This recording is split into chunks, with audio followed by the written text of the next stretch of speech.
she's just amazing.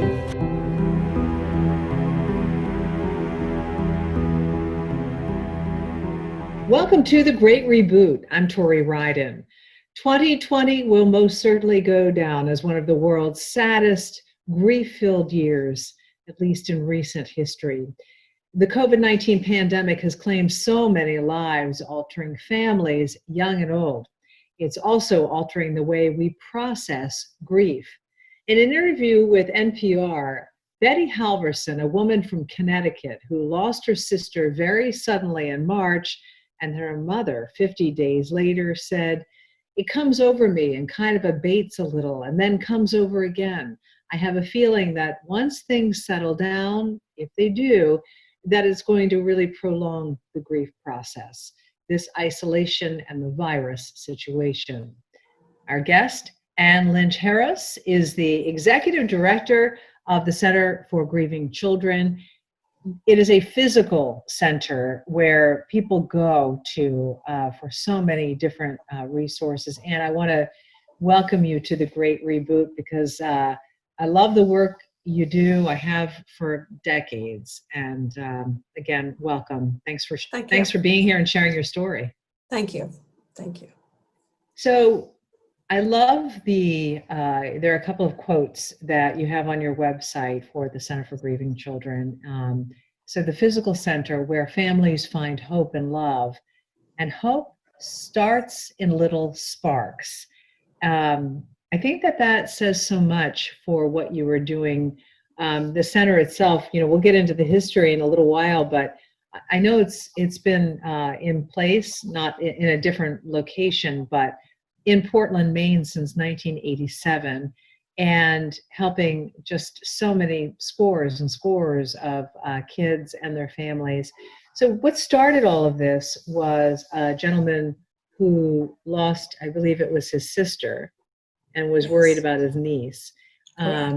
So there are so many families, particularly right now, I'm sure your heart is kind of breaking. There's so many families who are losing loved ones to COVID, and it's not dissimilar from what you deal with on a daily basis. Right. Yes, it is. Yeah. Yeah. So I guess let's start there. I mean, normally the Center for Grieving Children is an active place, beautiful on the inside, and you've got many different services that you offer kids and the families. So let's start there. Let's talk about what you do, and then I kind of want to get a little bit more into COVID and how things have changed. Sure. Well, we were the third center of its kind in the US. What makes us pretty unique is that we are a family model, and it's facilitated by people from the community who go through a 30-hour training. That's really where the magic is. There is wraparound, clinical support from program people, should families need it, but it's not one-on-one counseling. It is group. It is, the model is considered therapeutic. The reason I say family model is that when we get a call about one child that maybe the person is worried about, we advance the conversation to find out, well, who else is in the house? And rather than singling one child out as handling the grief a little differently than everybody else, this has happened to everybody in the family. So you're advancing everybody at the same time, or trying to, and it's a group thing to do. The actual trip to the center and the trip home is actually filled with great opportunity to keep the family, communicating. What often happens after a death is that after the funeral, when in normal times, right, and the visitors go back and maybe the pies stop coming and whatever else, then it looks like everybody else is back to normal, and the people in the family kind of struggle then. Maybe do they risk bringing it up someday because, well, I don't want to make mom sad or whatever. So those opportunities to talk about it sometimes can slip away and go underground, and that is very normal in all kinds of families. It's a possibility. And, you mentioned COVID, and Right. We still have people dying in all ways, right? What COVID has done is that it has pushed everybody into isolation. So I had a board member recently just say to me that his wife had, he and his wife had COVID. His wife was very ill one night, and he was considering calling the emergency ambulance. And his first thought was, I'll never see her again. Oh boy. Can't go into the hospital. Nobody can visit. It's a very lonely journey. And as I said, if you go into the hospital with a heart attack, nobody's with you. So it's a very challenging time. And I've had somebody say their grief is frozen. Just like a quote that you mentioned, you know, it comes in waves, and it won't really feel real, you know, until this pandemic is over. You know, part of healing is the actual burial of a loved one, and kind of offering, in a way, just that physical closure. And that's not even able to happen for so many people. And I think that that's got to be just so difficult for Yes, it's very families. limited. Yeah, it's very limited who can go to the funeral home. And for children, it is an important exercise if families can, you know, can take it on. Because for a child to understand that the person is dead, they have to see it, you know, they have to touch. And those are possibilities that may have gone away. So for a very young child, they can just think, well, the person's gone on holiday, even though, you know, families might say, well, you know, they're in a better place, some of these platitudes, and the child can't understand that. They just feel like, oh, it just up and left me. And so by coming to the center, you're keeping that conversation on a different track.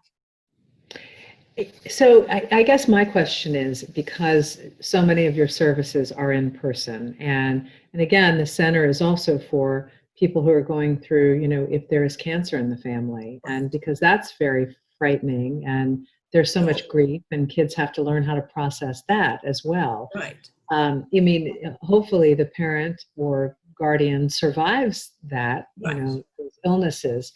But I mean, the services are just so critical that you offer. And I would imagine that a big part of that is the physically going into the center. So having that place to go to kind of take that grief and put it someplace. Right. So I, you know, now here we are in a situation that you've had to halt everything. What's been the big shift for you at the Center for Grieving Children? So the shift to online, you know, for the conference was our first step. And that had to be a very quick, you know, piece. But then we also, it gave us the beginning of a journey, an educational journey, and also the importance of technology.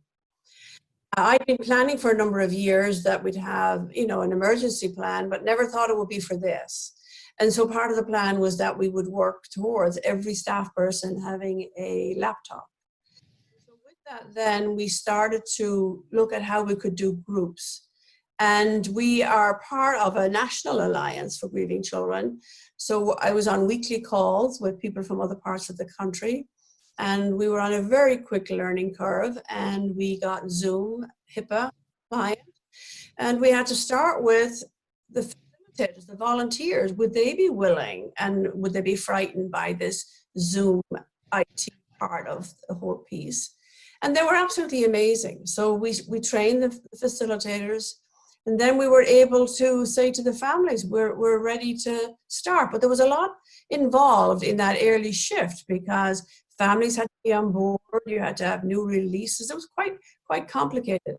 I'm very proud of the staff that they did this so quickly, and we moved into it as fast as we could. We've got 4 nights of service in Portland, 1 night of service in Sanford, and then we've 3 afternoons in our intercultural program. So it's still a busy place, and it's outside the 4 walls. So it's an interesting learning curve, and I think we will get something out of it going forward. It will give us that option that, you know, before it may have been limiting for people to drive.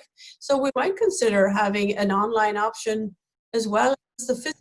Hopefully at some point it'll be safe to come back together again. We've also continued with webinars.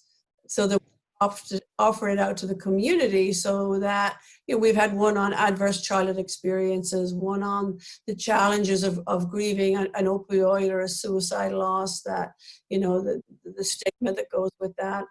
And we have more planned in the future, including a fall conference and a spring conference. And so we've got all that ability now, and totally change things around. I don't even want to go up to fundraising. I mean, that's a whole other area, which is a challenge. Well, first of all, congratulations on successfully making that transition and shifting, because it's not easy. You know, No. I mean, fortunately, you had that vision. You know, you were looking at China, and you had that. You thought, you know, unlike a lot of other people, you looked at it and said, "Wow, it's coming."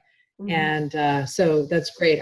I would love right now for you to give out information on your website, so anybody who's watching wants to check it out, and then we can kind of describe Yes. a little bit about what Yes, it's like. it's cgcmaine.org. Very easy. Okay. So Center for Grieving Children, Maine.org, cgcmaine.org. Okay. Correct. Yeah. And from, you know, let's take people, we have some video, and I want people to be able to see what it's like inside. It's a beautiful center that you have for kids and adults, and you know, I guess it's all just focused on making people feel comfortable. Tell me a little bit about that, and what went into the design. And Well, that was always very important. You know, in the first 10 years, we moved 5 times. And so we were not able to, we tried our best in, you know, donated space. But when we were able to buy our own space, it was the opportunity to, you know, focus on how it might be designed. So the first floor was redesigned, and it was easy because it was an insurance building originally.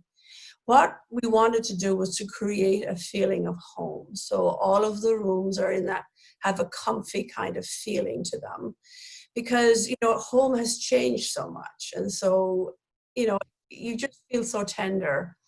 And also that it's a fun place. And for adults, you know, when they get there with their kids, they're just ready to drop into a couch and just have like 10 minutes and know that they can sit back and know that their children are just, you know, a few steps away.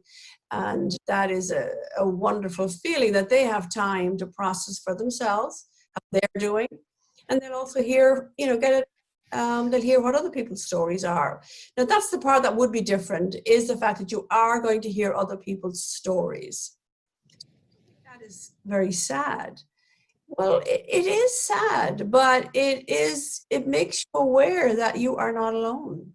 And who best to hear from other than people who are on the journey. And those people, I guess, hearing also that they've made it, that they're still moving along, and they've, you know, so it gives people hope that they can take those next steps as well, I would think. Exactly. It's one day at a time, for sure. And of course, those spaces get bigger, and it's, you know, the journey starts. And then you'll have people in the group who've been there a while and I feel like they're ready to leave. And that in turn gives them the insight that, oh, you know, they feel they don't need the center anymore. So that's something to kind of look forward to. And, you know, for the person that's leaving, they see somebody new coming into the group, and they see how raw that most people are, and it reminds them of themselves. So they actually begin to feel like, oh, you know, I have made some advances. And but very often it's the children who are ready to leave before the parents. But that's purely because how they process the grief. Yeah. And so that's why we've added extra adult groups, so that when the children leave, the adults can still stay connected to the center. Well, let's talk numbers for a second. How many people go through the center, you know, every year, and how many people have been helped? Well, last year it was over 750 individuals. We had over 1,200 phone calls. The average length of a phone call, 20 minutes or so. There's nowhere else that you can pick up the phone and have a concern about a child and get someone to help you, you know, with that. So the phone calls and emails are extremely important as well. There's lots we do for the community where the community members feel like, well, I don't need the groups, but I need resources, I need the books, I need the webinars, you know, so we're looking at all the channels that we can do to help the community. And again, the programs go on. I mean, people can stay as long as they need, right? Yes, I mean, and the programs are everybody's free, different. and the Mhm. programs are free. And we don't receive any state or federal funding. Wow. I know that you also operate solely, I mean, you have volunteers and you Yes. really rely heavily on those Yes. volunteers. How do you keep, it's such raw emotion. How do you keep burnout from happening? And, you know, Well, that's how we prepared for that. Our founder already kind of knew that that was also important. So we have the volunteers come an hour before the families arrive, and they have their own hour for peer support, downsizing from their day so that they're ready and clear for the families. And then when the families leave in the evening, they have another peer support group. And it's about them leaving the stories at the center and not carrying it home. And that model has been very successful. We have some volunteers at the center who are there close to 20 years. And they've got their own community there. It's sometimes say it's like church, you know, everybody has a common, they all believe in a common mission, and they have those relationships, and they continue them in their own personal lives. wow, 20 years, that's amazing. Yes. Curious, how many other kinds of centers for grieving children are there around the country and around the world? Well, there's over 300 in the United States. And actually, after 9/11, a group of us got together and really felt we needed a national umbrella to kind of spread the word about children and grief, and maybe find other people who are interested in opening a center, because there are many big areas that are not covered by centers. And there are a few around the world. And you know, it's different in each country how they might approach it.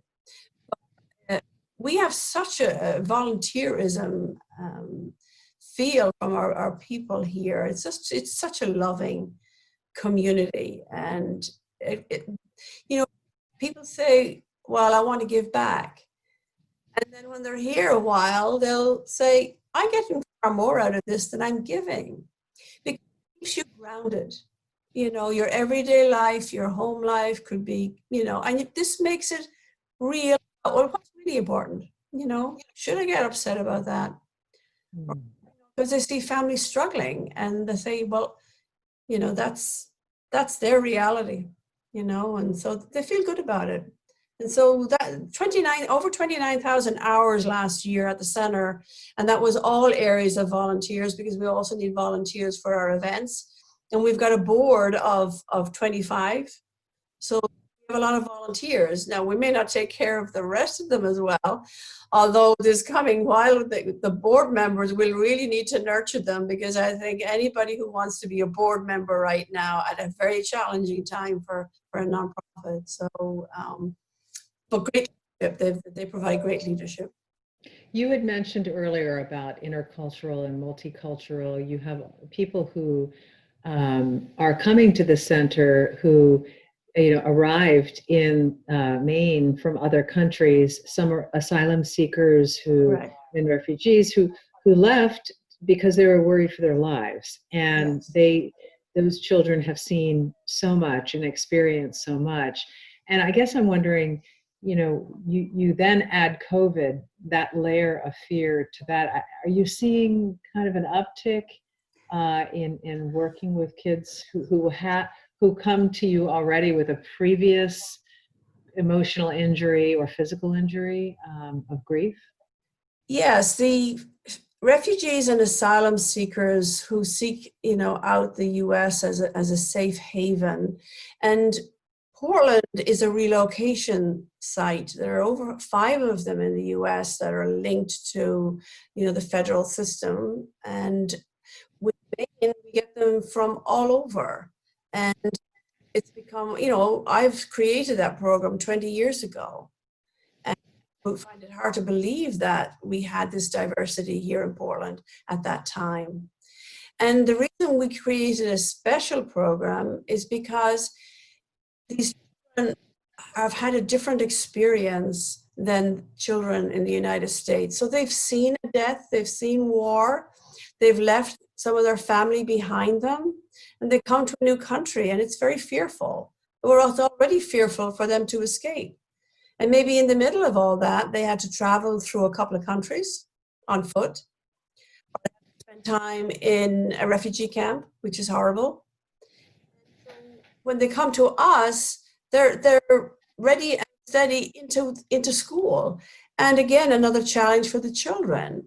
So the school system was finding it difficult. The kids are going to have feelings. It's going to show up. And it's going to, for a lot of children, they burst out, and so they get into trouble.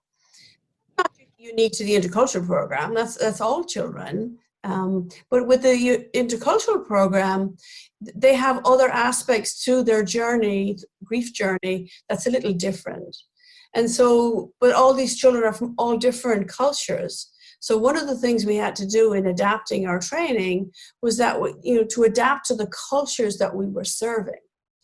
Starting the program, it was predominantly Cambodian children. But now, over the years, we've had something like 39 different countries in different ways come, and it's been very interesting. We've partnered with the school. So the children are dealing with all of that, on top of trying to be successful at school. And that's very important to the families too. The parents believe in, education is just so important. But also you ask me about COVID and this population, they're having a higher incidence of it because they're possibly more likely to be the ones on the front line, care workers. They're more likely to be in factories. These people live very close together. There may be a number of people in one house. So the possibility of more people getting ill has heightened. And that's extremely upsetting for this population and how to take care of one another. And is there anything that you could advise, parents or anybody who's going to be watching this? How can people help themselves? What should they be on the lookout for with kids, and to know, look, we do need to get some help. We need to get some services, and to contact you or to go to your website and look for information there. Yes, it could be different things, but usually it's one of the children acting out in school and getting in trouble, or their grades start to dip and there's a concern about how the child is doing. So usually those are the biggest ones. One that never gets picked up is the child who goes inward and decides, I'm going to be super, super good at school. I'm going to be everything I can be, which is great. But inside they're carrying it, and it eventually comes out, maybe after college. It hits them maybe later in life. So that's why we want the family to come. You pick up on all of that. And also that, the better the adults do, the better the children do. So again, family model, so important.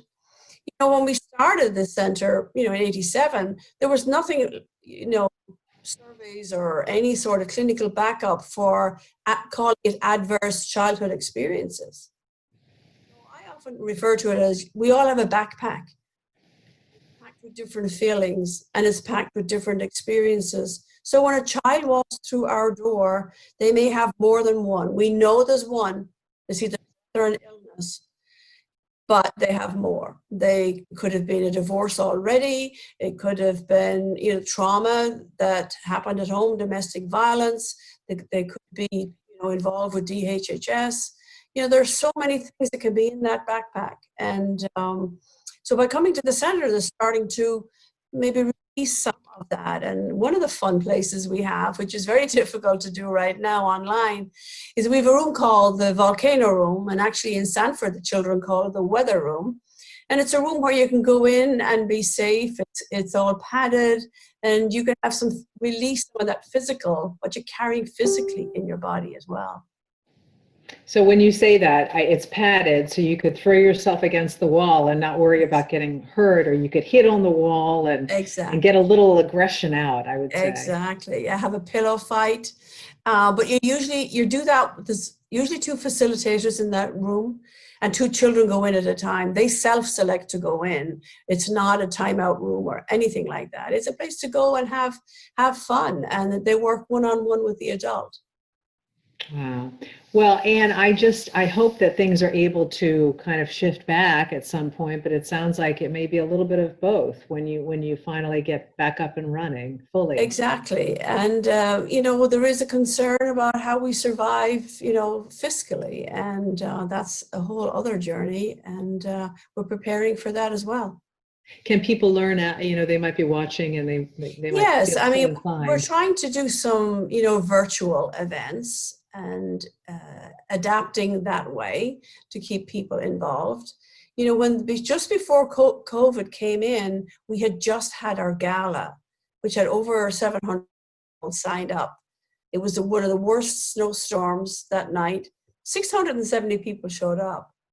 Now, we're not going to be able to do that next February. Okay, so we're going to have to adapt our formula for how we survive at the center. You have people who love you though, and obviously they Yes. did everything they could to get there. So It was something else. It really was. There was no internet in Portland except where we were, because we were on the same line as Maine Med.